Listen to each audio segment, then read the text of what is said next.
Hello mga kamamis! Naniniwala din ba kayo sa kasabihan sa pitaka? Na kapag may jowa daw kayo ay ang una mong iririgalo ay ang pitaka.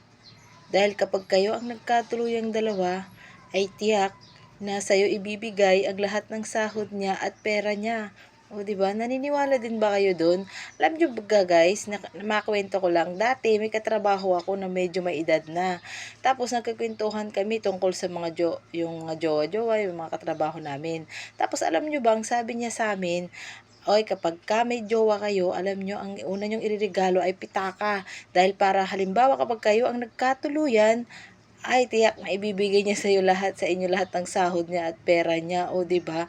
At take note guys, yun ang unang nirigalo ko sa asawa ko. Nung jowa ko pa lang siya, yun talaga yung unang nirigalo ko at naisip ko nga yung sinabi ni ate, yung katrabaho ko at kita naman guys.